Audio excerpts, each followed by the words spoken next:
Hello students, this is Dr. DA. Welcome back. We're going to cover here in this recording the lecture from April 27th, 2020. The first part of this lecture was not properly recorded, and so I'm re-recording it, and then I will attach it to the rest of the class that we had on that day. We were discussing last week that there is a model called the Lewis model, where molecules can be represented by sketches called Lewis structures, in which the connections between atoms are represented by lines, single lines for single bonds, double lines for double, triple lines for triple bonds. And then unbonded electrons are shown as dots in pairs, we call them lone pairs. The model is very good for the prediction of many properties of compounds, as we'll see later on, but it has its shortcomings. So let's start out by looking back at our original slide here. All right, and let's go ahead and jump up a little bit here before we jump into this particular slide. So one of them is, we call it the incomplete octet. Part of the Lewis model is the idea that the reason why atoms make bonds is to achieve what is called an octet. 8 electrons in their valence shell, or a complete valence shell like a noble gas would have. Of course, there are exceptions. Beryllium hydride is a compound that illustrates the exception of the incomplete octet. If we add up the electrons here, the 2 electrons of beryllium and 2 electrons, 1 each from each hydrogen, we get 4. When we draw the Lewis structures, we find that beryllium only has 4 electrons around it. So it's an incomplete octet. This is a structure of the beryllium hydride molecule. We'll be introduced to the shapes of molecules later in today's lecture. This is another example, boron trifluoride. Once more, adding up the electrons of boron and the 3 fluorine atoms, we have 24 electrons. The Lewis structure that is produced looks like this. As you can see, we add up the electrons here, the 3 single bonds and the 9 lone pairs, we get the full complement of 24 electrons. However, the boron only has 6 electrons around it in the form of 3 single bonds. The molecule does exist. It has a triangular shape. Like I said, we're going to look at the shapes of molecules later in today's lecture. Another exception to the octet rule is, well, what about odd electron molecules? In other words, if everything that we form in a Lewis structure has to do with pairing up electrons, what happens if you don't have an even number of electrons in there? Nitrogen monoxide, if we calculate the number of electrons, we see that it's 11. When we draw the Lewis structures, we find this. And what we find is that in this case, the nitrogen has 7 electrons around it. An obvious exception to the octet rule of Lewis model. However, we know that nitrogen monoxide does exist. The other exception is the expanded octet. As we will see later, when the central atom is an element in periods 3 or below, in other words, with a quantum number n greater than 2, they can actually expand the octet. Sulfur hexafluoride is a compound that when you add up the electrons, it adds up to 48 electrons. The structure of SF6 is shown here with the complete 48 electrons, but you can see that the central atom of sulfur actually has 12 electrons around it. So later on, we'll explain different models as to how bonding happens, and we'll see that there are other possible explanations for how these bonding schemes can happen. In the meantime, I posted on Canvas a pre-recorded lecture where we discuss the thermodynamics of chemical bonding. Please make sure you watch this video. You're not going to need it for the next topic of discussion, which will be molecular shapes. However, before you take your next quiz, you need to watch this video and at least understand some of the concepts in bonding so that you can do well on that quiz, okay? Okay, so let's come back here to our next step. So we've developed this model called the Lewis model, but it only shows us the connections between the atoms. We would like to expand that now so that we can get more information about the nature of chemical bonding and what molecules look like. So let's go to our Unit 10 PowerPoint here. And let's look at some of the nuances of chemical bonding. All right. So the first thing we're going to do here is we're going to look at the topic of molecular shapes. Lewis structures show us the connections between the atoms in a molecule. But Lewis structures are two-dimensional. They don't give us information about the three-dimensional molecular shape of these compounds. So for that, what we do is we're going to use an expanded theory. We're going to add to the Lewis theory another theory called valence shell electron pair repulsion. That's a mouthful, VSEPR, still too long. So we're going to use the nickname of this acronym and call it VSEPR theory. Okay, VSEPR theory. So here's the idea. When you look at the Lewis structure, you can predict what are the number of valence electron pairs around the central atom. We're going to call these electron groups. Any lone pair of electrons on the central atom constitutes one electron group. Think of it as an electron density cloud that is generated by the wave function of these two electrons that are in there. Then let's consider each bond on the central atom, again, as one electron group. These are now electrons that are paired up, they're involved in bonding, but they are also an electron cloud that generates some charge density, which will then result in repulsion. It doesn't matter whether the electron group involved in this bonding scheme is in a single, double, or triple bond. In other words, we don't multiply them out. Any bond is considered one electron group. Look at the molecule here of nitrogen dioxide. And by the way, I could have asked you to draw the structure with its resonance structure also, if you remember what that is. If you look at the central atom of nitrogen, you can see the features of this molecule, right? First of all, we can see that there is a lone pair on the nitrogen. There's also a single bond, and then there's a double bond. For this molecule, we're going to say that there are 3 electron groups. In other words, the double bond is going to count as one electron group. Remember, those electrons are essentially tied in between those two atoms and are not going to spread out too much.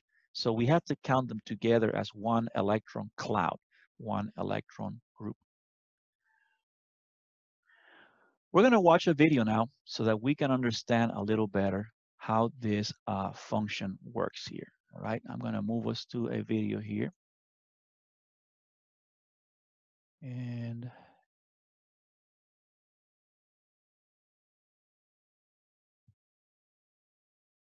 okay, here we are.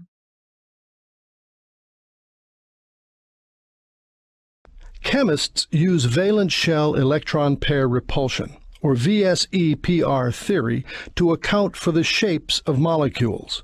The theory is based on the idea that like charges repel each other until repulsions are minimized. The like charges in this case are the groups of valence electrons around a central atom in a molecule or ion. We'll represent them as bars attached to a sphere and show the electrostatic repulsions as yellow arrows of varying width. The simplest case has 2 negative groups around a central atom. At any angle less than 180 degrees, electrostatic repulsions push the bars apart. Repulsions are minimized when the bars attain a linear arrangement. Electron groups can be single bonds, as in gaseous beryllium fluoride, double bonds, as in carbon disulfide, triple bonds, as in hydrogen cyanide, or, as you will see shortly, lone pairs. Three negative groups attached to a central atom attain minimal repulsions in the trigonal planar arrangement, which has an ideal bond angle of 120 degrees. We observe this angle in molecules with three identical groups, such as boron trifluoride and sulfur trioxide. Molecular shape is determined by the positions of atoms, not electron pairs. Therefore, if one of the electron groups is a lone pair, the molecular shape is not trigonal planar, but bent or V-shaped. Since a lone pair is held by only one nucleus, it is less confined in space and exerts greater repulsions on nearby bonding pairs. As a result, the bond angle is less than 120 degrees, as you can see in this model of ozone. Four electron groups around a central atom attain minimal repulsions in a tetrahedral arrangement, which has an ideal bond angle of 109.5 degrees. The tetrahedral shape is very common, especially in organic molecules. An example is methane, the simplest hydrocarbon. With one of the four electron groups a lone pair, the shape is trigonal pyramidal. Since a lone pair exerts greater repulsions than a bonding pair, the bond angle is less than 109.5 degrees. Ammonia is a common molecule with this shape. Its bond angle is 107.3 degrees. When two of the four groups are lone pairs, the molecule has a bent or V shape. Two lone pairs exert greater repulsions than one, so the bond angle is reduced even further. Water, for example, has a bond angle of only 104.5 degrees. Four electron pairs fill the valence level of a period 2 atom, but one from period 3 or higher can use d orbitals to expand its valence level and bond to more than 4 atoms. 5 electron groups minimize repulsions when they point to the corners of a trigonal bipyramid. Here we find two ideal bond angles. Equatorial groups lie 120 degrees apart, and axial groups lie 90 degrees away from equatorial groups. When phosphorus reacts with excess fluorine, the trigonal bipyramidal molecules phosphorus pentachloride forms. Once again, when lone pairs are present, different shapes result. But a lone pair in an axial position creates 3 strong 90-degree axial equatorial repulsions, whereas a lone pair in an equatorial position creates only 2 90-degree repulsions. Therefore, to minimize the number of 90-degree repulsions, lone pairs always occupy equatorial positions. As before, lone pair repulsions reduce all other bond angles. With one lone pair, the object has a seesaw shape. Sulfur tetrafluoride is an example. With 2 lone pairs, the object is T-shaped, and the 2 remaining angles are less than the ideal 90 degrees. Bromine trifluoride is a T-shaped molecule. The final shape in the trigonal bipyramidal arrangement occurs when a third equatorial lone pair repels the axial groups to 180 degrees. The object has a linear shape, as in the case of the triiodide ion. The final common arrangement has 6 electron groups attached to the central atom. Repulsions are minimized when the groups point to the corners of an octahedron, and thus lie 90 degrees apart. Sulfur hexafluoride has an octahedral shape. Unlike the trigonal bipyramid, all positions are equivalent in an octahedron. So one lone pair can take any position to give the square pyramidal shape, with all bond angles less than 90 degrees. Iodine pentafluoride has this shape. To minimize repulsions, a second lone pair must lie 180 degrees from the first.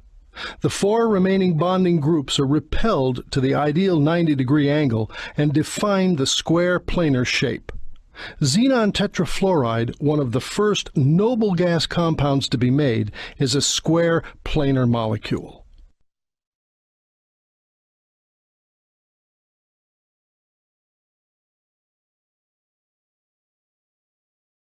Okay, hopefully that video illustrates things a lot better than I can. But don't worry, we are going to follow along and we're going to discuss each one of these individually.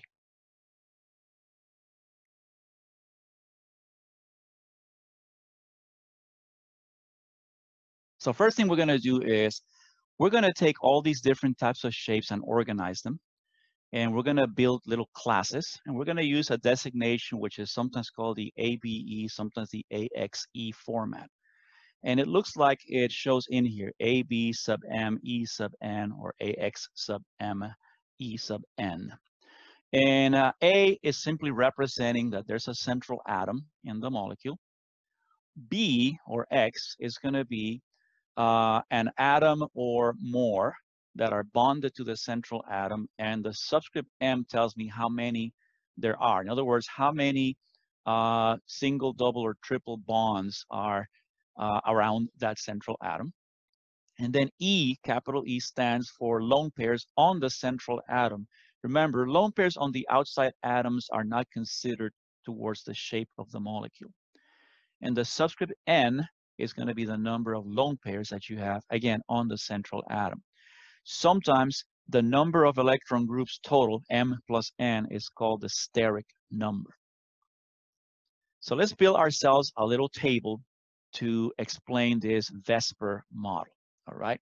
What we're going to do is we're going to predict the geometry of the molecule based on the idea that the electron pairs around the central atom generate a repulsion force against each other and therefore cause the atoms around that central atom to stretch out. So the first class we're going to consider is called AB2, central atom A, and it has 2 atoms bonded to that central atom. There's no lone pairs on the central atom, and as the video showed us, the arrangement of electron pairs here is going to be linear. So a molecule that is essentially a central atom connected to 2 other atoms is going to have a linear geometry, and there will be an angle of 180 degrees between those bonds. Here's an example: beryllium chloride in the gas phase. It's almost like, if you want to try this at home, get yourself some balloons and inflate them, and then kind of try to connect them at the little knots that you made to hold them in place. And you'll see how they fall into this linear geometry, much like the electron clouds around the central atom would repel each other. The next class is going to be AB3. This represents 3 atoms bonded to the central atom with no lone pairs on the central atom. In other words, a steric number of 3. In this case, the arrangement is going to be trigonal planar. Don't ask me why they can't simply call it a triangle, but I mean, trigonal planar sounds, I guess, more intellectual, I guess. I don't know.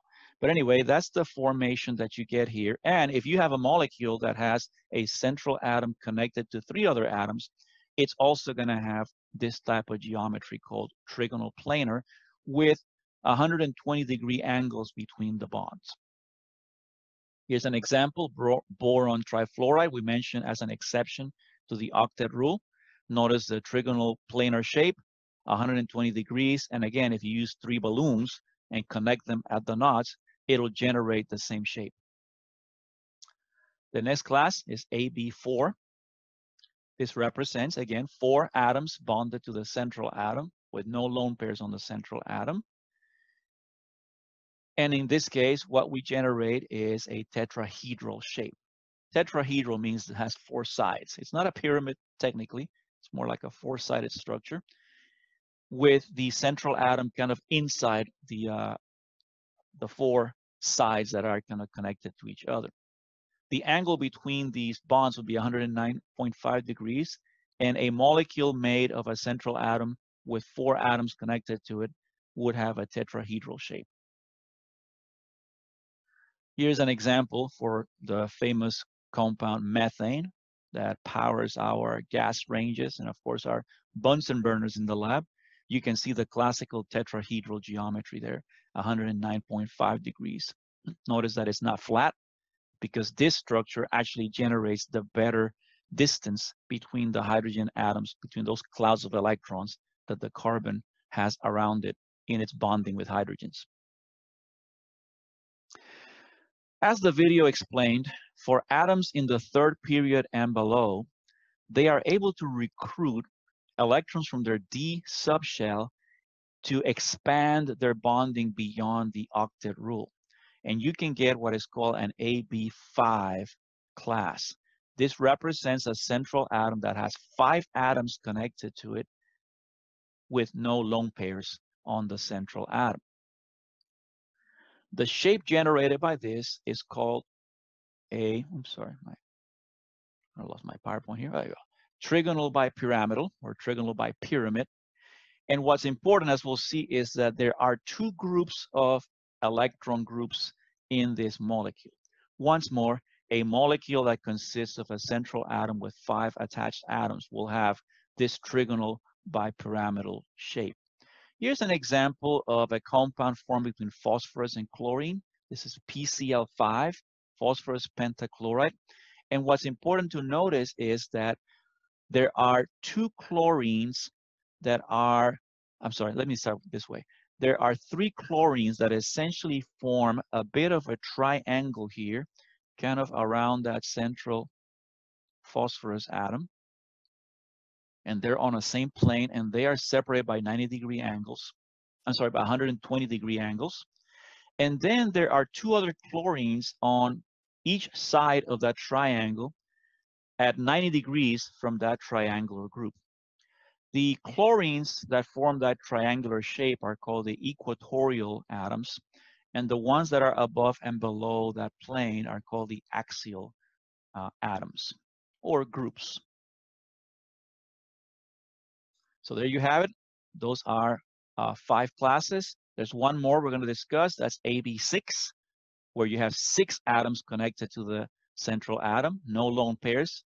And that gives us an octahedral shape in which all of the corners of the octahedron are equivalent and all the bonds are separated by 90-degree angles. Of course, a molecule that consists of a central atom with 6 atoms connected will have an octahedral shape.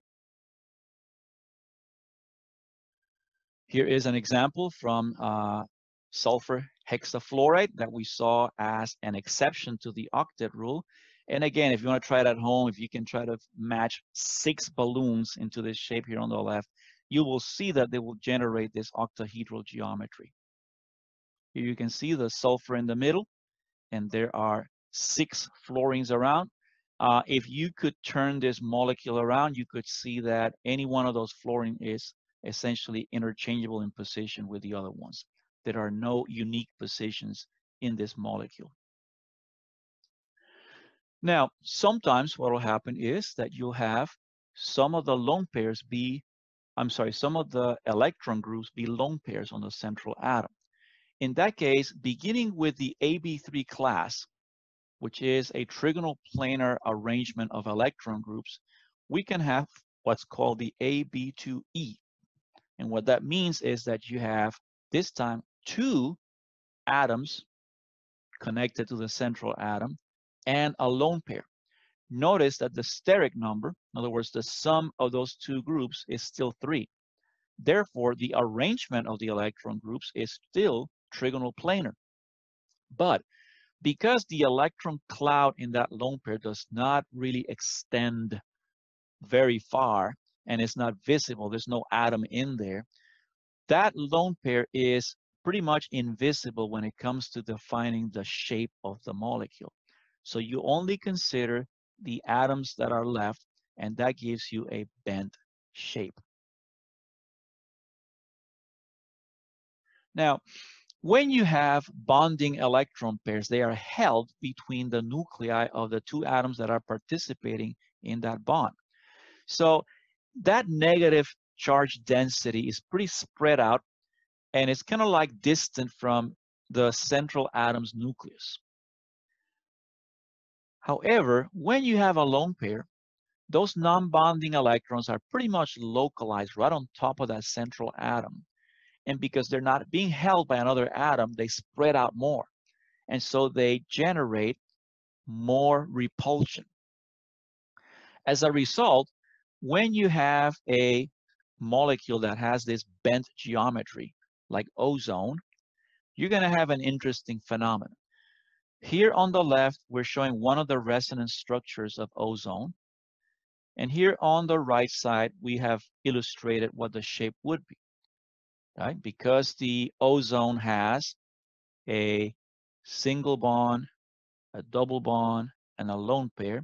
It has 3 electron groups, which means that it has a trigonal planar electron group arrangement.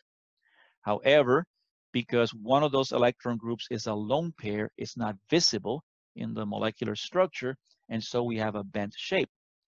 The idea here is that that lone pair exerts an even greater electron repulsion than the bonded ones. And what it does is it pushes the atoms into a tighter angle that is going to be less than the ideal 120 degrees. A similar situation happens with the tetrahedral arrangement. In methane, where every corner of the tetrahedron is occupied by an atom, the repulsion forces are all equal, and so you have the ideal geometric angle of 109.5 degrees. In ammonia, which has the same distribution of electron groups, but one of the positions is occupied by a lone pair, the pressure of that lone pair, the negative repulsion, causes the angle of the atoms to be decreased, in this case to 107.3. Water, which also has a tetrahedral arrangement of groups, but has 2 positions occupied by lone pairs, those lone pairs generate even greater repulsion and causes the angle between the HOH to collapse to 104.5 degrees. There is no exact science to predict what the actual angle is going to be. So all you need to know is that when you have lone pairs, the corresponding angle is typically going to be pushed from the standard or ideal geometric angle of that geometric shape. But you don't have to know because we cannot predict what the angle is actually going to be numbers-wise. Okay, so just remember that for a standard tetrahedral shape with all electron groups represented by atoms, 109.5 degrees. With 1 lone pair is a little less. With 2 lone pairs, it's even less. And that tells us that essentially the repulsion between 2 lone pairs is much larger, they're on the right side, than the repulsion between a lone pair and bonding pairs, which in turn is larger than the repulsion between simply bonding pairs. So that is a good little trend there for us to remember which types of repulsions are stronger. Let's consider this, since we illustrated it already, let's consider this class AB4. We said that if you have a lone pair on the central atom, where we have 3 atoms and a lone pair, we're going to call this the AB3E structure, or in the other nomenclature, AX3E. The electron pair arrangement is determined by the steric number. 3 plus 1 is 4, so it's tetrahedral. But in this case, because the lone pair is not visible, we end up with what is called a trigonal pyramidal shape. That is what we saw with ammonia. Ammonia has 4 electron groups, but one of them is a lone pair, and therefore the actual molecular geometry is that of a trigonal pyramid. And the lone pair, of course, exerts larger repulsion and causes the angle there to decrease to about 107 degrees. AB2E2 is a structure where you have 2 atoms bonded to the central atom and 2 lone pairs. Once more, this is still a tetrahedral arrangement of groups, but once more, because 2 of those positions are occupied by lone pairs, the actual molecular geometry defined only by the bonded atoms and the central atom, is a bent shape.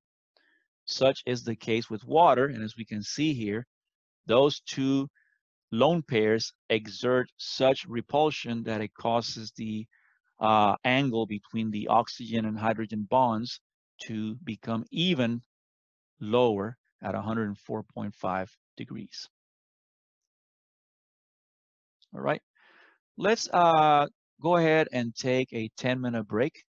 And when we come back, we will discuss the next set of classes here. These are the ones where you have 5 electron groups or 6 electron groups. All right, so we're going to pause here, go ahead and get started here. We hope you had a good break there. We're going to continue our presentation here. So I'm going to go ahead and start getting us back to the PowerPoint slideshow. And there we are.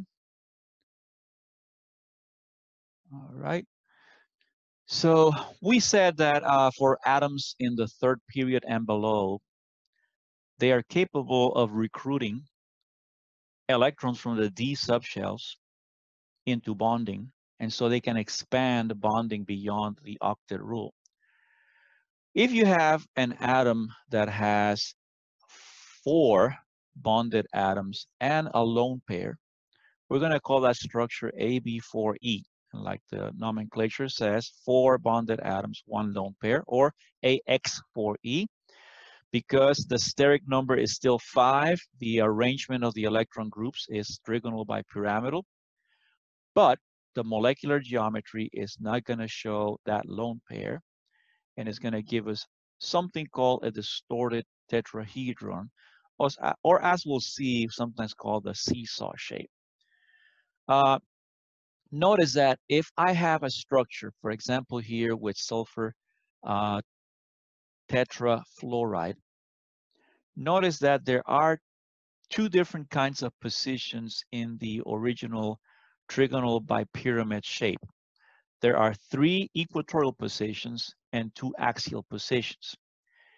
If I take off the atom on the axial position to replace it with that lone pair electron cloud is going to create repulsion against all 3 of the bonds on the equatorial triangular plane. So what that means is that you're generating a lot of repulsion there. If, on the other hand, the position where you take your replacement is in the equatorial position, then that means that the only repulsions you have here are technically against the 2 axial positions here, which are essentially 90 degrees apart. And so because of that, that arrangement is favored, and you have what is sometimes called the seesaw molecular geometry, or like I said, a distorted tetrahedron. Be aware that because of the repulsion of that lone pair, that shape that you're seeing there on the right might not be as straight as it looks. It might be a little, the angles might be a little more collapsed. But again, like I said, we cannot predict what the actual angle number is going to be. All we can say is that it's probably going to be a little smaller than the predicted 90-degree angles that we had before. AB3E2 is a structure where 3 atoms are joined to the central atom and 2 lone pairs are on the central atom. Once more, the electron group arrangement is still trigonal bipyramidal because there's 5 electron groups. However, with the removal, or let's say the replacement of 2 positions with lone pairs, both of those positions being equatorial, what you end up with is something called a T-shape. Here is a compound between bromine and bromine trifluoride. Notice that 2 of the equatorial positions have been occupied now by lone pairs, and because those are not visible in the final structure, we get what is sometimes called a T-shaped structure. Once more, It says T-shaped, but be aware that perhaps because of the repulsions of those lone pairs, this is going probably to be, less than 90 degrees in here. And so will this guy here. Even though it looks right now like it's 90 degrees, it'll probably be less than 90 degrees in separation. AB2E3 is a structure where you have two atoms bonded to the central atom and three lone pairs. In this case, the three lone pairs are going to occupy all of the three equatorial positions. And so with what is left, you end up with a linear shape. This is an example of an interesting compound. Remember we said that noble gases do not react. They do not form compounds. Well, of course, you tell scientists that they cannot do something, and of course, they're going to go and try to do it. And sure enough, they've gone and they've made compounds using noble gases. This is one of the few that are known. It's a xenon difluoride. And as you can see, it has an electron geometry of a trigonal bipyramidal structure. But because of the three lone pairs in the equatorial positions, you end up with a linear geometry for the molecule. Let's look at the variations on the AB6, that is the octahedral class. AB5E would have 5 atoms and 1 lone pair on the octahedral arrangement, which is still there. Because any one of those positions is equivalent, we just take any one of them and we're going to end up with a shape of a molecule, which will be a square pyramidal shape. You can see an example here with bromine pentafluoride, where there is a lone pair on the central bromine and 5 fluorine atoms sitting around. And as you can see, you have what you call an octahedral shape of the electron groups. But because the lone pair is not visible in the molecular arrangement, we call the molecular geometry square pyramidal. Once more, the expectation is that that bottom part, those 4 fluorines on the base of that pyramid, are probably not going to be that flat. It's probably going to be a little bit repelled by the lone pair that's on the bottom. AB4E2 is a structure where you have 4 atoms and 2 lone pairs on the central atom. Based on the octahedral arrangement, in this case, to minimize repulsions, what you do is that you replace the 2 positions that are diametrically opposed to each other. And so what is left as a molecule is a square planar shape. Here is another one of those noble gas compounds, xenon tetrafluoride. And you can see that the 2 positions opposite each other have been replaced by lone pairs, giving you a square planar molecular geometry.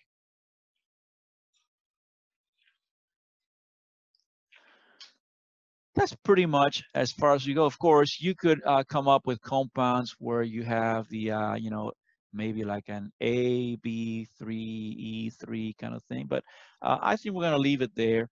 And here is a table from TRO that has all these things, but obviously you can't see it. So what will happen is later this week, I'm going to put on Canvas the next assignment you're going to have, where you're going to be given formulas of compounds, all right? And on those formulas of compounds, what you're going to do is the following. Let me show you exactly what the process is, okay?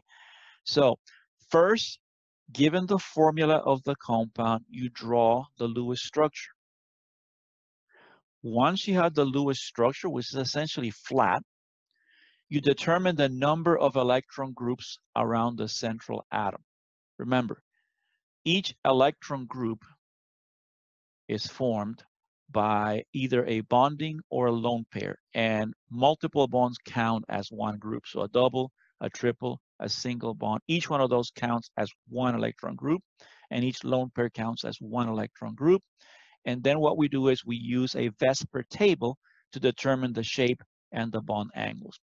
During that activity, I'm going to give you a different VSEPR table because this one is very convoluted and kind of hard to follow anyway.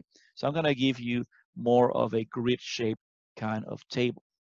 The last thing I'd like to cover here is this. How do you represent these shapes on paper? Like when you're drawing one of these shapes, the Lewis structure did not require us to show any three-dimensional type of perspective, but sometimes three-dimensional shapes do. So how do we do that? Let me come out of here into our makeshift set of papers here. Here we go. I'm going to bring us to our whiteboard. All right. And let's say that we have this here. Get a little more light into this thing here. All right. There we go. So notice what we're going to use is these wedge shapes in here. All right. Let me fix this again.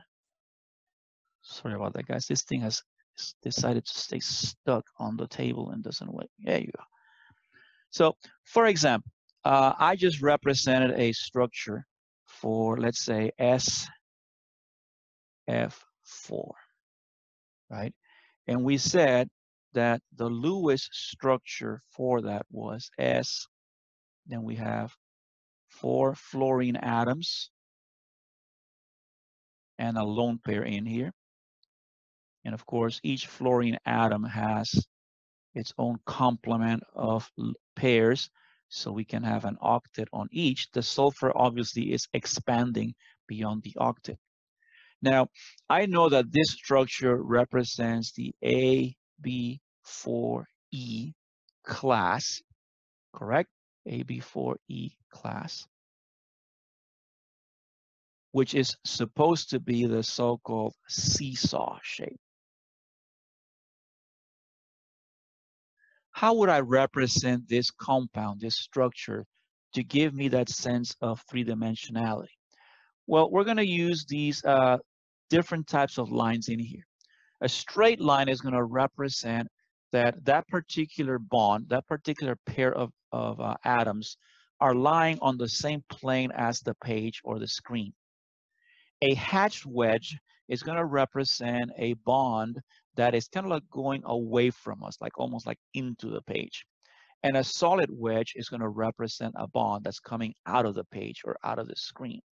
So let's use this here. And let's say, remember that you're going to have a sulfur atom. So let's say that we want to represent the linear arrangement here of the axial positions. So I'm going to put 1 fluorine here and 1 fluorine there. And this represents that these 3 atoms are on the same plane as the page that we're looking at here. Now we have a lone pair. I'm going to put it at a 90-degree angle to that. I'm going to put him in here. And I can, if I want to, I can draw a little cloud around it just to represent the repulsion. Now remember, the equatorial positions should have been forming like a triangle, right? So that means that the next 2 positions here, one of them is going to be facing at us, and one of them is going to be facing away from us. So what I'm going to do is I'm going to put a hatch wedge here and put one of the fluorines in there. And then a solid wedge here and put the other fluorine in there. Not the most artistic representation, of course, but at least from the perspective of a chemist who sees this, it is understood that we're saying that these fluorine atoms in line with the sulfur and the lone pair are on the plane of the page. This fluorine atom is kind of like coming at us from the page, and this fluorine atom is going away from us, like into the page. And that's how we use this kind of notation. All right. All right. So let's come back here.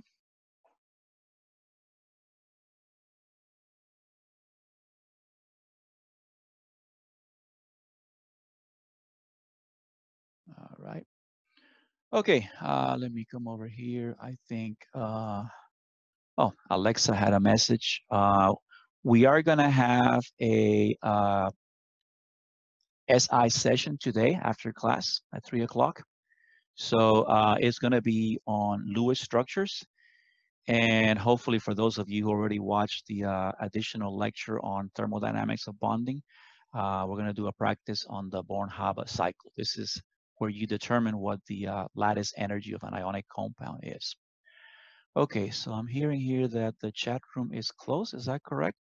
Hold on a second, please. Oh, well, we're having all kinds of troubles today with technology here. I don't know what's going on. Apparently the chat room seems to be blocked here for some access, and the recordings have been kind of sketchy.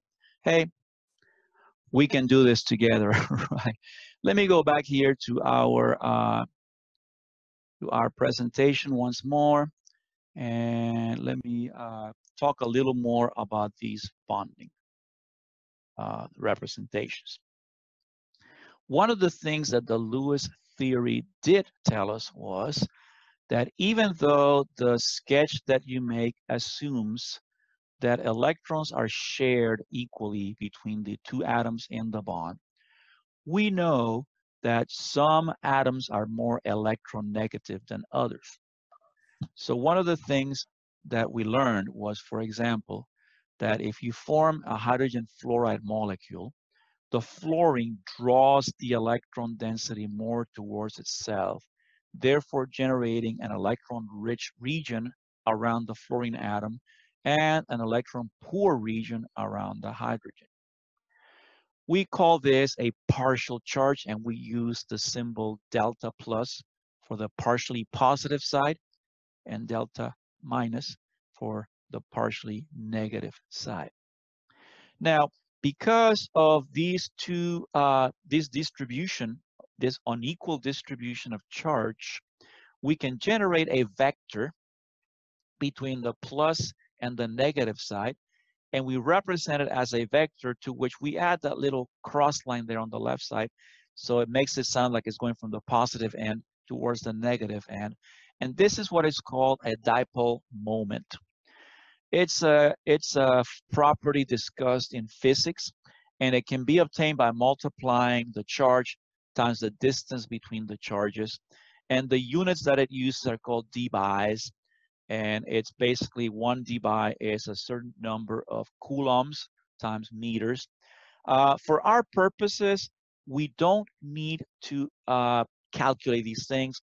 Your homework might have you calculating dipole moments, but no, all we're concerned about is to understand what does a polar bond do to a molecule. Well, if you take hydrogen fluoride or a compound like this one where there's a polar bond in it, and you put it and expose it to an electrical field, what is going to happen is you can see the transition here in going from left to right, in that as you activate the electrical field, the molecules essentially, they line up, right? You can see them lining up, negative to positive, negative to positive, negative to positive, negative to positive. In other words, they line up according to that polarity. Obviously, if the molecule is not polar, this is not going to happen. But this is a type of experiment you can use to calculate the dipole moment. Now understand, the dipole moment is a vectorial property. In other words, it has both an amount and a direction. So some covalent bonds are going to be more polar than others. A polar covalent bond is always pointing towards the more electronegative element. So a polar bond is going to have a dipole moment. But here is the situation. When you have a molecule that may have several of these polar bonds, the combined dipole moments may or may not result in a dipole moment for the molecule. In other words, even if a molecule has a covalent bond that is polar here or there, it may be that the molecule overall is not polar. So let's look at a couple of examples here. And again, I'm not going to do this quantitatively, and I don't expect you to handle this quantitatively, okay? Only qualitatively. Let's consider two molecules, water and carbon dioxide. All right. Notice that in water, the oxygen-hydrogen bonds are polar. Each one of them has a dipole moment that points towards the oxygen. In other words, the more electronegative atom. If these were vectors in math and you were just adding them up, I don't know if you remember how you do that. Basically, the way you do it is you line them up essentially tails to head, right? You connect them tails to heads, and then you draw a vector from the initial vector to the final one, and that gives you that. So this would be the net vector. That would be the sum of these two vectors. And of course, because they have a certain angle, you have to keep the angle between them. And so you generate a net vector, which, as you can see, tells you that the molecule overall has a dipole moment. It is net towards the oxygen, and therefore water is going to be a polar molecule. Not only does it have polar bonds, but it overall has a dipole moment. It's a polar molecule. As we will see later on the semester, the polarity of molecules affects many of the properties of compounds at the macroscopic level. Let's look now at carbon dioxide. Carbon dioxide also has two polar covalent bonds. Each oxygen-carbon bond is polar with a dipole that points towards the oxygens. However, as you can see, they are pointing in opposite directions at 180 degrees from each other. So if I take that dipole vector and I add it to this one again, heads to tails, I end up with them canceling each other out. No dipole moment.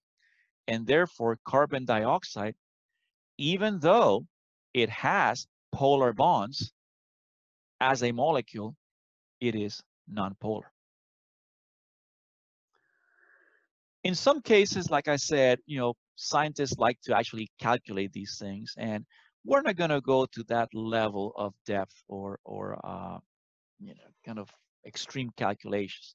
But let's compare ammonia with nitrogen trifluoride. So you can see that two molecules that have the same shape end up having different dipole moments. In the case of ammonia on the left, you can see where the three dipoles from the hydrogen pointing toward the nitrogen are all kind of like going to reinforce each other. So when you add them up, and this would be more like a three-dimensional type of addition, you can see the solid wedge there, the hydrogen that's pointing towards us. And I don't know if you can see that. In this case, instead of the hatched wedge, they use just a broken line to represent the atom that's pointing away from us. You can see it in the three-dimensional structure here on the bottom, how those atoms are aligned. So you can add up those three dipoles and it gives you a net dipole of 1.46 dBs. Don't worry about the units for now. Just suffice it to say, look at the length of that net dipole there. Look at the length of it. Now look at the molecule on the right, nitrogen trifluoride. In this case, because the fluorines are the more electronegative atoms, the vectors of the dipole moments of those polar bonds are pointing to the corners of that pyramid. But what happens is that in that case, mathematically, adding those vectors generates an actually smaller dipole moment. Don't worry about the amount itself, 0.24. The point is that, once more, the orientation of the polar covalent bonds in a molecule is going to have an effect on whether that molecule is polar or not overall. And even then, how polar it is going to be. These diagrams you see on the bottom are illustrations of what are called electron density maps. You can see where in the ammonia molecule, the electron density is very concentrated towards the top here, that red zone over there.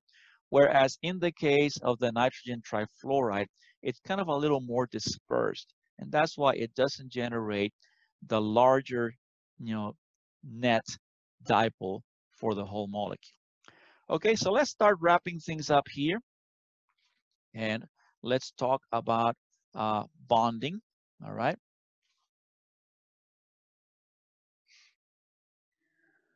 So the process consists of the following steps. Number one, you draw the Lewis structure, as we said before.